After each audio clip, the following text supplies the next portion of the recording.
DB, what's going on, buddy? Oh, nothing. I'm just leaving the school. I was sitting in the parking lot catching up on a couple of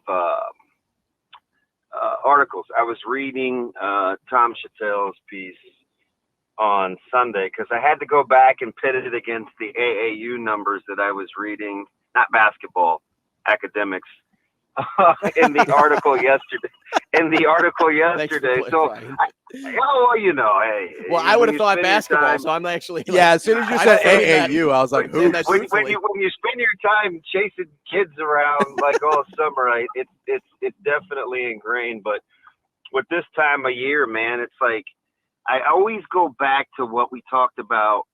I think I've talked about this since Trev's been there for sure. Mm-hmm.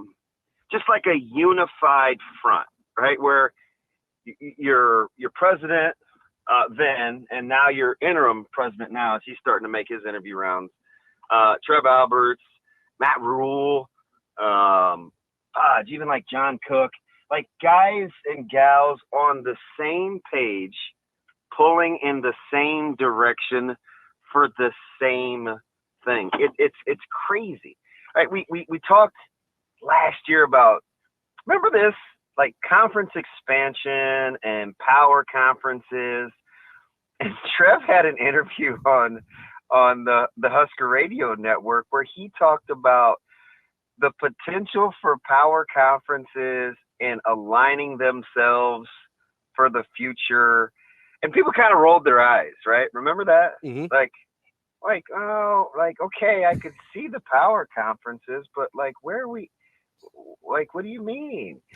And I'm just telling you, when you look at Trev's demeanor, remember how we talked about building the athletic department in a place where you kind of want more, and you're rebranding, and you're trying new things. Like, he's just like his head football coach.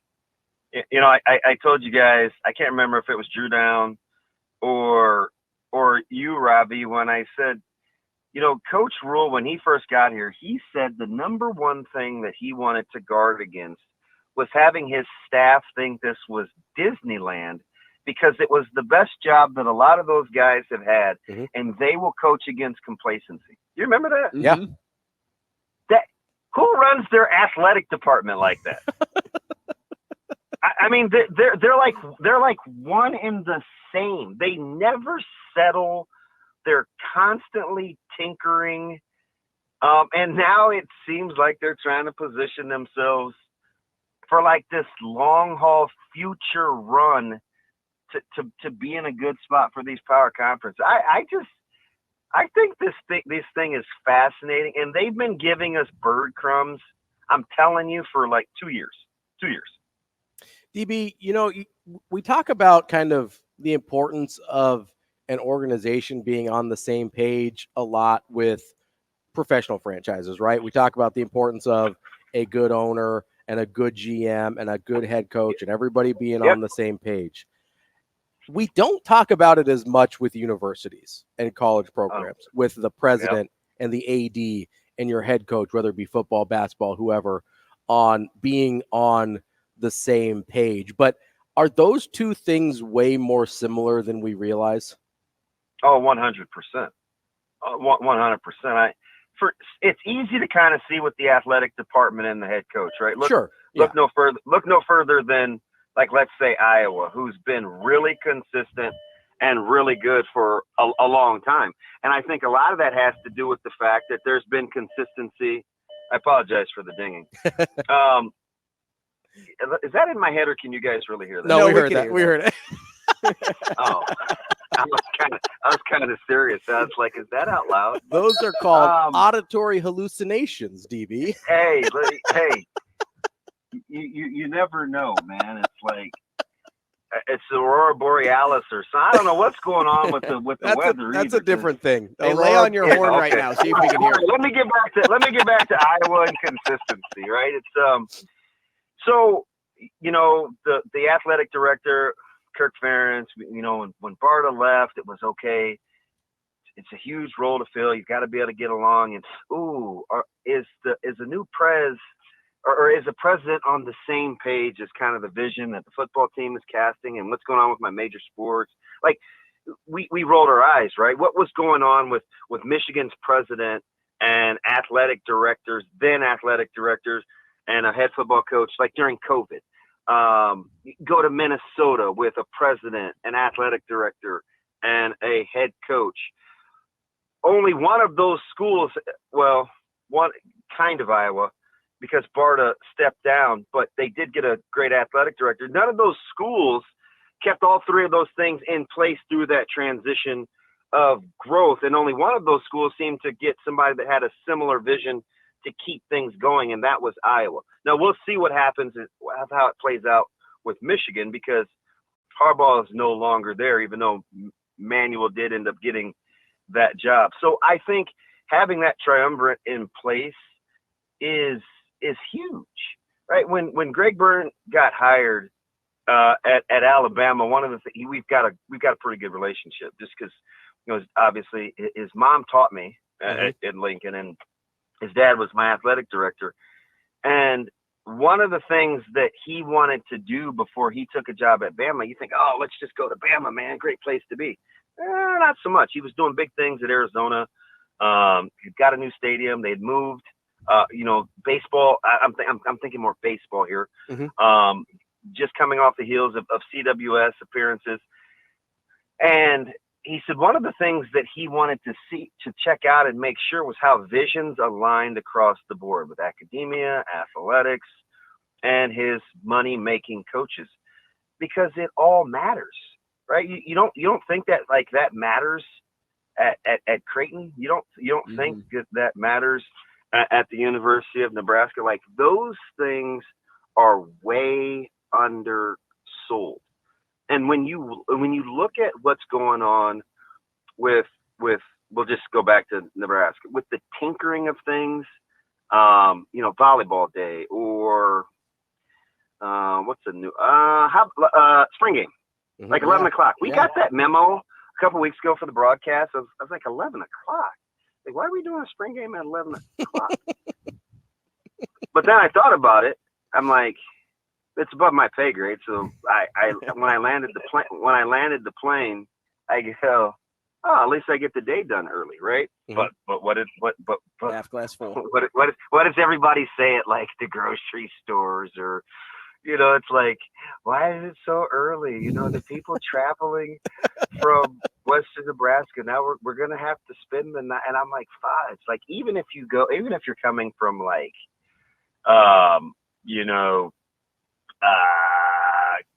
let's go Scotts Bluff, right? 5 hours, right? You leave at 5, 4:30. We're good, right? You still get your time to tailgate. Oh, what? How many people are we gonna get there for a recruit? I'm like, it doesn't matter. It doesn't matter. Like the Nebraska Day experience that Trev and Coach Rhule and that admin want to do is something that they think they might be good for the long haul. Hey, how do we stack and pack momentum? Like, that's a real thing. And it's not just football. It's wrestling. It's volleyball. It's basketball. Like, how do we stack and pack momentum? Because we want to stay current. We want to stay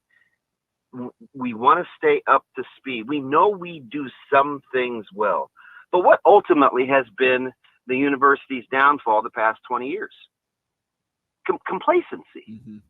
So you do the same things you've always done. Like, you're going to get some of the same things you've always gotten.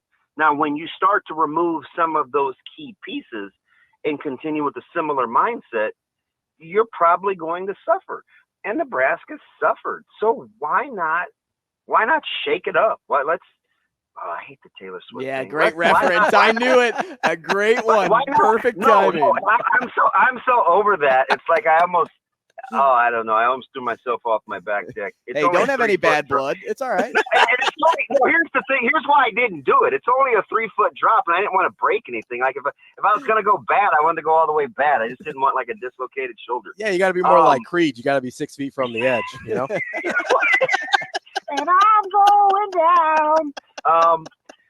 It's like do something different and don't ever settle. Like we've never seen this manner of recruiting that Coach Rhule's done. If it doesn't work out, he'll tinker with it, right? Mm-hmm. Oh my gosh, you still got 2024s coming in. Well, you know what? I think they can help us.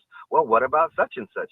Oh, we'll figure it out as we go. Like when you sit idle, like time passes you by. So there's a very fine line between consistency in a process and critiquing yourself along the way to stay within the guidelines of who you are to keep growing, right? Like that's the ability to take self-inventory real time and pit it against what your values are as an organization or a singular entity.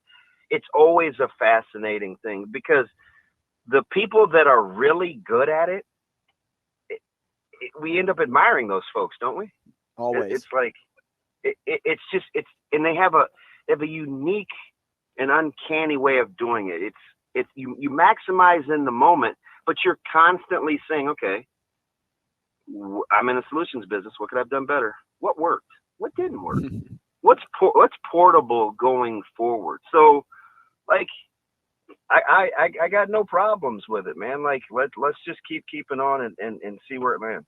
So much good there, DB. And I hate that you brought up Disney World at one point because then my brain went all different directions. Did I tell that to you? Yeah, I think that was you, right? Yeah, and like my brain, of course, goes a ton of different directions of like how I can use ride names to describe everything that you were saying. Like, yeah, it's no longer a Tower of Terror. They're on the test track. They're trying to make a Splash Mountain. They hit you like a Thunder Mountain Railroad. They're not up in outer space mountain. But I'm feeling like the rock and roller coaster right now. Which like one's the teacups? All of the stuff that you were just saying there, that's where my brain was. Like everything that you were talking about, I'm describing it as a different roller coaster in that theme park. But I digress. We were talking, DB, and I'm going to change gears here a little bit. We were talking the whole first hour about expectation versus reality. And in particular, Dylan Raiola. And Ravi had a good friend that put together a great spreadsheet of true freshmen over the last 10 years, the top 3 guys and how they performed statistically and where they were at situationally. So that's kind of how I want you to look at this.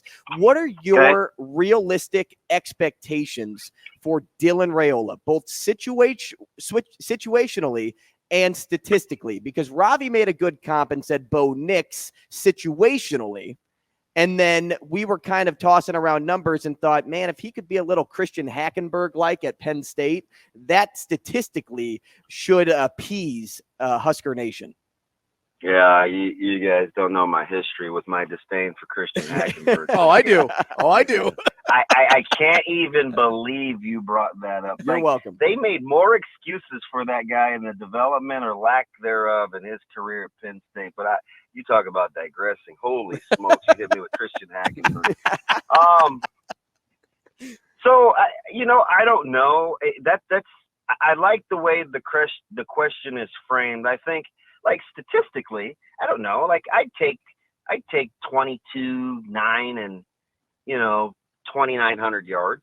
That's almost exactly what I said. I said 2,800, 22 touchdowns, 10 picks. That's on the almost on the money. DB knows Christian Hackenberg was 29, 95 yards, 20 touchdowns, and 10 picks. The only place I got that. Well, in my head, I just did like a rapid deal of Casey Thompson and Adrian Martinez. Yeah. Like that's so the 22-9 2,900 was easy, but the situationally that's the thing. Mm-hmm. Because here's the deal. Nebraska, how many games we win last year? 5, mm-hmm. right? Yep. 5. We sat around waiting on the 6th for a whole month, and I was like, "Ooh, I won't have Christmas at home." And then I was like, "Yeah, spoke too soon." Yep, I'll be right here with the rest of you guys looking for a real Christmas menu. No, so, and I looked at those. You look at all those games, right? And everybody always boils it down to, well, if the quarterback would have done this, well, if the quarterback would have done that, if we listen, Minnesota, knock a ball down, right? Like knock a ball down, catch an interception, mm-hmm. punt the ball better. You know, Maryland, you're in cover 3. Stop chasing on a man beater, right? If it's Iowa, hey, guess what? They just ran power for the 35th time today. Fit in the run game. Don't give up a 40-yard run. Like, so the way that I look at it is, for as poor as the quarterback play was at times, it's a 3-unit deal. Special teams, defense, offense. And so I would love for quarterback play to be better. I would. But I'm big. Like, I would never say, this is how I look at it. I would never say as a special teams coach to my players, if I'm coaching, man, if that offense would just be better. Or, gosh, if that defense just would put us behind the 8 ball. Mm-hmm. So I'm not going to talk to you guys like that. As a co-coordinator, I don't care. I mean, I care what the offense does. But you know what? When we have a chance to make a play, and if we miss a tackle, or, you know, we get out leveraged on sweep, and I can say, I'm like, Bo, use your outside shoulder. Coach, it was a 3-yard gain. Don't care. Okay?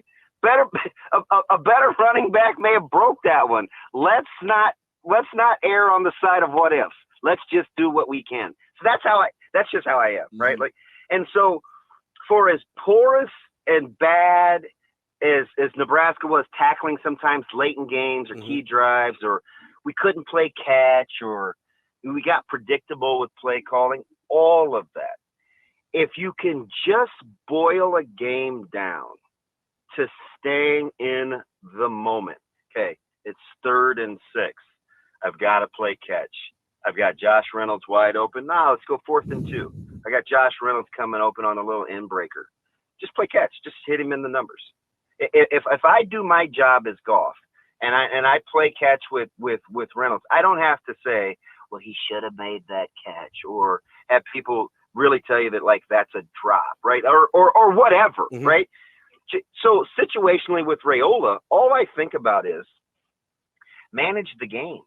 When's the be honest now, for all, and this is why I'm kind of trying to land this plane, for all the hand-wringing about recruiting rankings, droppings, just manage the game. When's the last time you felt comfortable that with a drive with 3 minutes to go, a guy could complete 4 out of 6 passes, or 5 out of 5?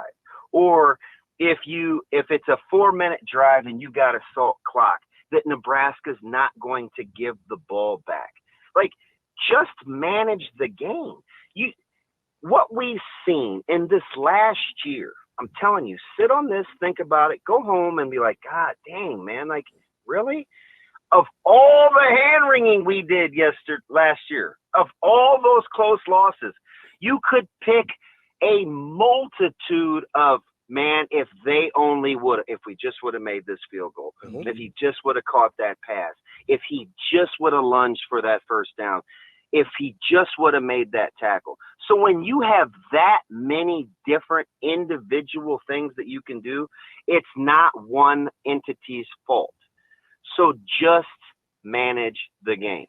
If I'm Raiola and he's the starting quarterback and it's 3rd and 6 and there's 3 minutes left and I have a 4-point lead, situationally, do you know what I don't want to do? I don't want to take a sack and I don't want to turn the ball over. I want to know going in that, hey, kicking is not a bad thing.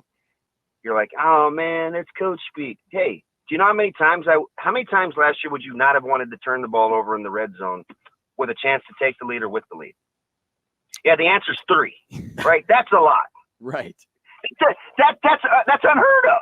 Who turns the ball over with winning or with a chance to take the lead in the red zone in the 4th quarter? Right? So just manage the game.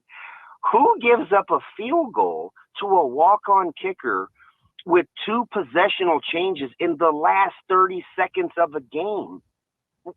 Well, Nebraska did that.